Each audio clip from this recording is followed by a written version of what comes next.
मीराबाई को राणा विक्रमादित्य ने विष भिजवाया।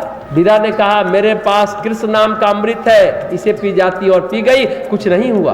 तो गोस्वामी जी कहते हैं विश्वास का बर्तन चाहिए। विश्वास कौन है? भवानी शंकरो वंदे श्रद्धा विश्वास रूपिणो। भगवान शंकर विश्वास है और भवानी यानी पार्वती श्रद्धा है। प्रखर विश्वास, अडिग विश्वास है। तो विश्वास कैसा होना चाहिए? शंकर जैसा, मीरा जैसा। ऐसा बर्तन चाहिए, साफ सुथरा, निवृत्ति से धुला हुआ, पोछा हुआ। ऐसा विश्वास मिल जाए तो बात बने। लेकिन नारद जी का विश्वास गड़बड़ा गया। नारद जी का गड़बड़ा गया, आप सभी जानते हैं। भगवान विष्णु को भी श्राप दे दिए। एक कारण है, उनको विष्णु मोहिनी नहीं मिली तो विष्णु जी को श्राप दे दिए, क्योंकि बदसूरत बना दिए थे। उसके गले में विष्णु मोहिनी ने बरमाला डाला नहीं, दुखी हो गए थे। तो विश्वास कैसा होना चाहिए? शंकर जी जैसा, मीरा जैसा। भले नारद जी का विश्वास डगमगा गया हो, गड़बड़ा गया हो, पर विश्वास भरत जी का है, वो अडिग विश्वास है। गोस्वामी जी कहते हैं भरत जी का विश्वास वो है ध्रुव विश्वास। गोस्वामी जी हमेशा दो विश्वास की बात करते हैं, एक बटु विश्वास, बरगद जैसा अटिल विश्वास, दूसरा ध्रुव विश्वास। ध्रुव तारा कभी स्थान नहीं बदलता। विवाह संस्कार में भी आचार्य के द्वारा जब ब्रह्म मुहूर्त में विवाह होता है तो वर वधू को ध्रुव तारा दिखलाया जाता है। फिर गठबंधन होता है, सिंदूरदान होता है। दिन में भगवान सूर्य को साक्षी मानकर शादी होती है। मंडप में वर वधू को ध्रुव तारा न भी दिखा हो तो भी विधि यह है कि वर कन्या को कहना चाहिए कि हाँ हमने ध्रुव तारा देखा।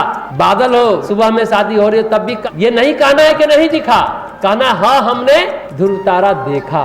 देखिए, अब आप कहेंगे विवाह संस्कार में ऐसा क्यों जबरदस्ती बोलवाते हैं, या सत्य क्यों?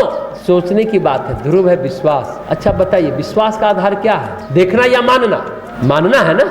यदि बादल हो तो ध्रुव तारा नहीं दिखाई देगा, दिन में तो ऐसे भी नहीं दिखाई देगा। तो कहा जाता है उत्तर दिशा में देखो, वहां ध्रुव तारा है। कहने का तात्पर्य है विश्वास का आधार दृष्टि नहीं है। इसका अर्थ है आकाश में उत्तर दिशा में ध्रुव तारा है मतलब है। ध्रुव का मतलब है हमारा संबंध अचल हो, प्रगाढ़ हो, विश्वास पति पत्नी में बना रहे, इसलिए ध्रुव तारा दिखाते हैं। विश्वास केवल देखने का विषय न होकर मानने पर आधारित हो। इसका मतलब है कि वर और कन्या का वस्त्र पहले बांधा जाता है, फिर खोल दिया जाता है। मतलब क्या? बंधन तो बंध गया, अब यह बंधन बना रहेगा। तो कैसा विश्वास? ध्रुव विश्वास। गोस्वामी जी कहते हैं ऐसा विश्वास होगा तब निवृत्ति होगी। जब तक निवृत्ति नहीं है तब तक हम स्थिर नहीं रह पाएंगे, न बर्तन मिल पाएगा। इसलिए कहते हैं विश्वास भाजन, विश्वास पात्र। अगर विश्वास का बर्तन है तो मानकर चले उसमें रखी हुई सभी चीजें सब तरफ से सुरक्षित है। रेफ्रिजरेटर से ज्यादा सुरक्षित, इंक्यूबेटर से ज्यादा सुरक्षित। और अगर विश्वास नहीं है तो कोई भी छीन कर ले जाएगा, कोई भी हिला डुला देगा, भटका देगा। अब गोस्वामी जी कहते हैं मन को कैसा होना चाहिए आगे। तो कहते हैं निर्मल मन निज दासा, यानी मन आपका सेवक हो, मन आपका स्वामी नहीं हो, मन आपका दास हो। कब? जब मन निर्मल होगा। ऐसा नहीं कि हम कुछ कहते हैं मन कुछ और करता है। निर्मल मन, निष्पाप मन, और दूध दूहने वाला होना चाहिए, बुद्धिमान ग्वाला।